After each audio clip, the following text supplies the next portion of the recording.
दोस्तों नमस्कार। आध्यात्म के एक और नए अंक में आप सभी का हार्दिक स्वागत और अभिनंदन है। दोस्तों, पिछले अंक में हमने भगवान श्री कृष्ण के द्वारा अर्जुन को कुरुक्षेत्र के मैदान में दिए गए कर्म योग के बारे में अवगत कराया।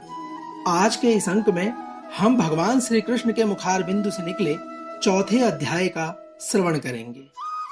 दोस्तों, आत्मा, ईश्वर तथा इन दोनों से संबंधित दिव्य ज्ञान शुद्ध करने तथा मोक्ष प्रदान करने वाला है।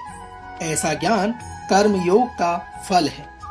भगवत गीता के प्राचीन इतिहास इस भौतिक जगत में बारंबार अपने अवतरण की महत्ता तथा गुरु के पास जाने की आवश्यकता का उपदेश देते हैं। आइए प्रारंभ करते हैं आज के श्रीमद् भागवत गीता के चौथे अध्याय दिव्य ज्ञान को।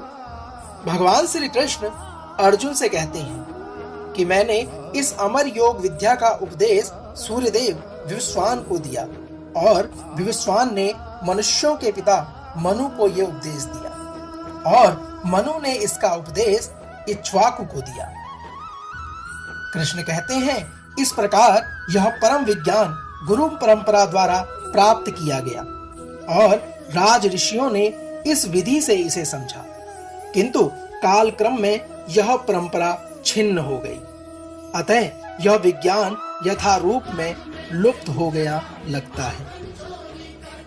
श्री कृष्ण आगे कहते हैं, हे अर्जुन, आज मेरे द्वारा वही यह प्राचीन योग यानी परमेश्वर के साथ अपने संबंध का विज्ञान तुमसे कहने जा रहा हूं, क्योंकि तुम मेरे भक्त तथा मित्र हो।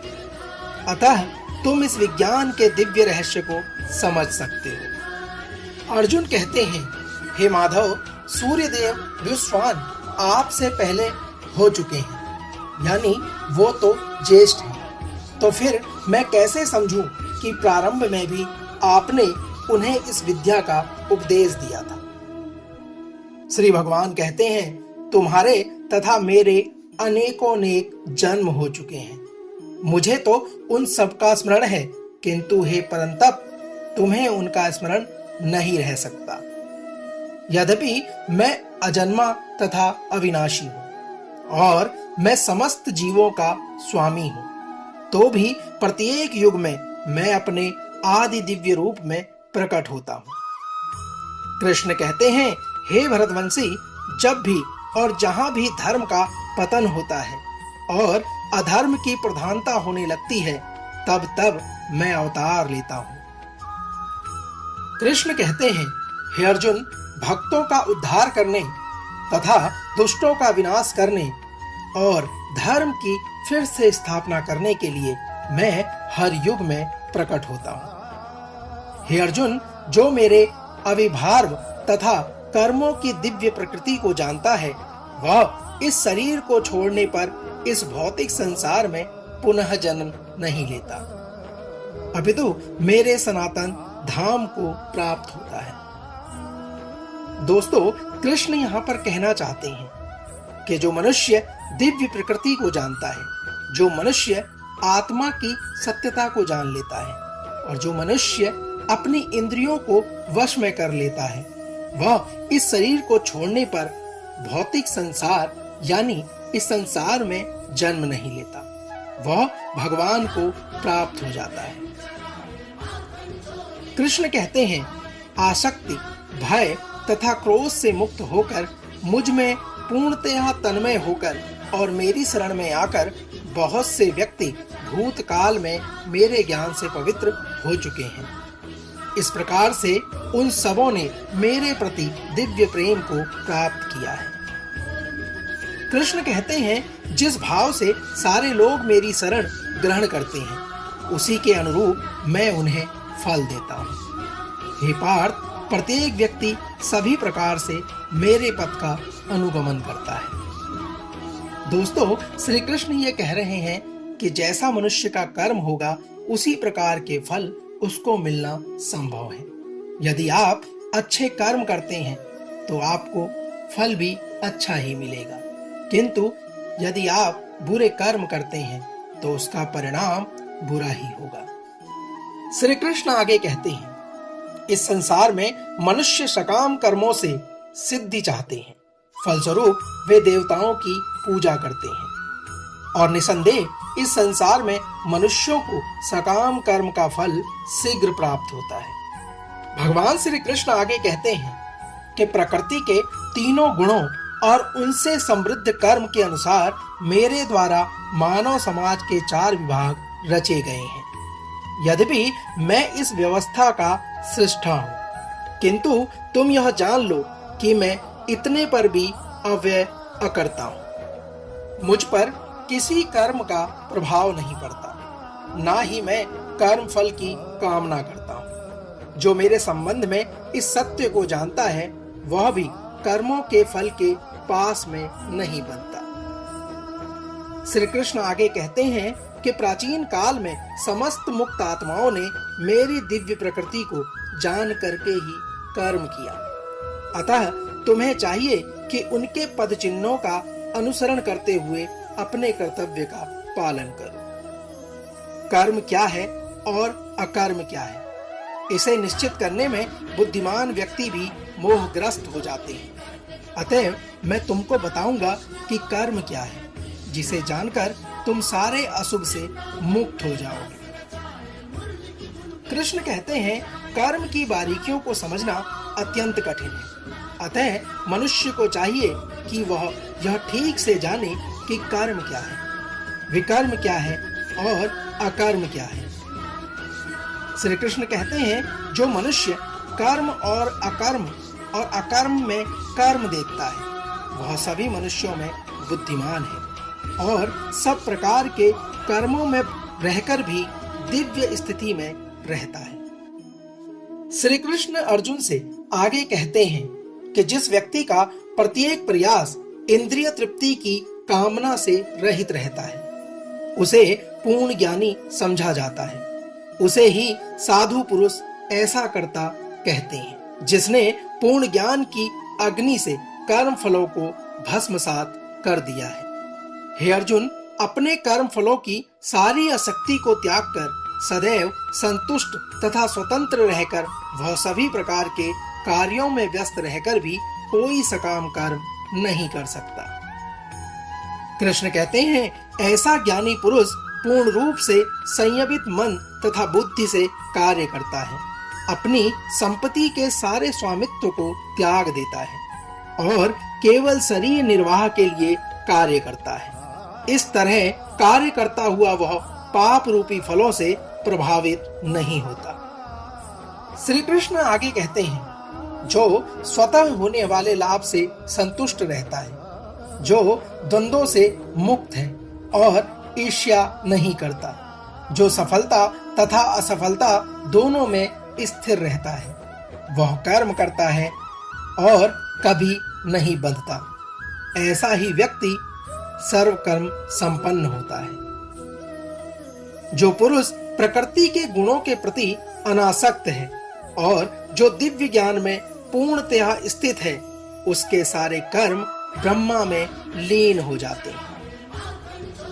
श्री कृष्ण आगे कहते हैं, हे अर्जुन, जो व्यक्ति कृष्ण भावनामृत में पूर्णतया लीन रहता है उसे अपने आध्यात्मिक कर्मों के योगदान के कारण अवश्य ही भगवत धाम की प्राप्ति होती है, क्योंकि उसमें हवन आध्यात्मिक होता है और हवि भी आध्यात्मिक होती है। कुछ योगी विभिन्न प्रकार के यज्ञों द्वारा देवताओं की भलीभांति पूजा करते हैं और कुछ पर ब्रह्म रूपी अग्नि में आहुति डालते हैं।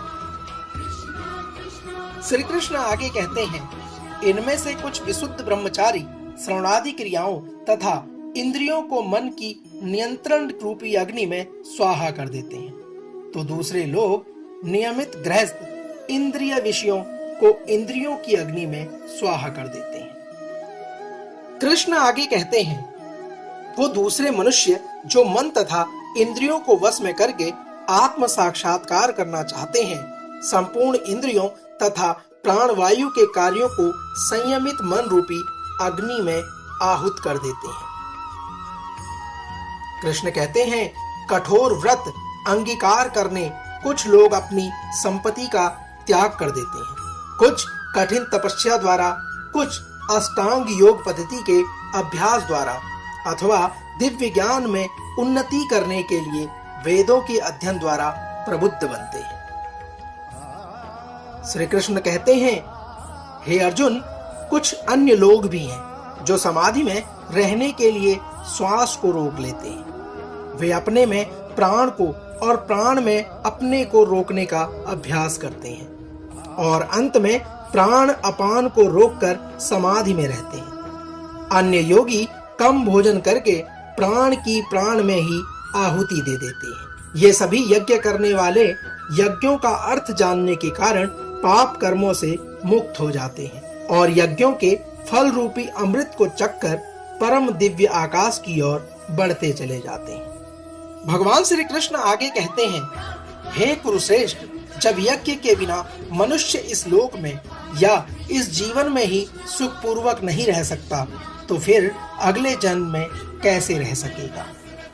ये विभिन्न प्रकार के यज्ञ वेद सम्मत हैं और ये सभी प्रकार के कर्मों से उत्पन्न हैं। इन्हें इस रूप में जानने पर तुम भी मुक्त हो जाओगे। कृष्ण कहते हैं, हे परंतप, द्रव्य यज्ञ से ज्ञान यज्ञ श्रेष्ठ है। हे पार्थ, सारे कर्म यज्ञों का अवसान दिव्य ज्ञान में होता है। श्री कृष्ण आगे कहते हैं, हे अर्जुन, तुम गुरु के पास जाकर सत्य को जानने का प्रयास करो, उनसे विनीत होकर जिज्ञासा करो और उनकी सेवा करो। स्वरूप सिद्ध व्यक्ति तुम्हें ज्ञान प्रदान कर सकते हैं, क्योंकि उन्होंने सत्य का दर्शन किया होता है। कृष्ण कहते हैं, स्वरूप सिद्ध व्यक्ति से वास्तविक ज्ञान प्राप्त कर चुकने पर भी तुम पुनः कभी ऐसे मोह को प्राप्त नहीं होगे, क्योंकि इस ज्ञान के द्वारा तुम देख सकोगे कि सभी जीव परमात्मा के अंश स्वरूप हैं, अर्थात वे सब मेरे हैं। यदि तुम्हें समस्त पापियों में भी सर्वाधिक पापी समझा जाए, तो भी तुम दिव्य ज्ञान रूपी नाव में स्थित होकर दुख सागर को पार करने में समर्थ होंगे। जैसे प्रज्वलित अग्नि ईंधन को भस्म कर देती है, उसी तरह ये अर्जुन ज्ञान रूपी अग्नि भौतिक कर्मों के समस्त फलों को जला देती है। श्री कृष्ण आगे अर्जुन से कहते हैं कि इस संसार में दिव्य ज्ञान के समान कुछ भी उद्दांत तथा शुद्ध नहीं है। ऐसा ज्ञान समस्त योग का परिपक्व फल है। जो व्यक्ति भक्ति में सिद्ध हो जाता है, वह यथा समय अपने अंतर में इस ज्ञान का आस्वादन करता है। श्री कृष्ण आगे कहते हैं, हे अर्जुन, जो श्रद्धालु दिव्य ज्ञान में समर्पित है और जिसने इंद्रियों को वश में कर लिया है, वह इस ज्ञान को प्राप्त करने का अधिकारी है और इसे प्राप्त करते ही वह तुरंत आध्यात्मिक शांति को प्राप्त होता है। किंतु हे अर्जुन, जो अज्ञानी तथा श्रद्धाविहीन व्यक्ति शास्त्रों में संदेह करते हैं, वे भगवान नहीं प्राप्त कर पाते, अपितु नीचे गिर जाते हैं। ये भगवत रूपी अमृत उन्हें प्राप्त नहीं होता। संशय आत्मा के लिए ना तो इस लोक में और ना ही परलोक में कोई सुख है। श्री कृष्ण आगे कहते हैं, हे अर्जुन, जो व्यक्ति अपने कर्म फलों का परित्याग करते हुए भी भक्ति करता है और जिसके संशय दिव्य ज्ञान द्वारा विनष्ट हो चुके होते हैं, वही वास्तव में आत्मपरायण है। हे धनंजय, वह कर्मों के बंधन में कभी नहीं बंधता। इसलिए हे अर्जुन, तुम्हारे हृदय में अज्ञान के कारण जो संशय उठे हैं, उन्हें ज्ञान रूपी शस्त्र से काट डालो। हे भारत, तुम योग से समन्वित होकर खड़े हो जाओ और इस कुरुक्षेत्र में युद्ध करो। दोस्तों, आज के इस अंक में हमने भगवान श्री कृष्ण के द्वारा अर्जुन को कुरुक्षेत्र के मैदान में दिए गए दिव्य ज्ञान से आपको अवगत कराया। यह दिव्य ज्ञान मनुष्य की अंतरात्मा को कर्म के साथ जोड़ता है। यह दिव्य ज्ञान मनुष्य को बताता है कि मनुष्य का कर्म ही सर्वोपरि है। भगवान श्री कृष्ण के मुख से निकली अमृत वाणी और भगवान के द्वारा कल श्रीमद् भागवत गीता के 5वें अध्याय को लेकर एक बार पुनः आपसे होगी मुलाकात। जय श्री कृष्ण। राधे राधे।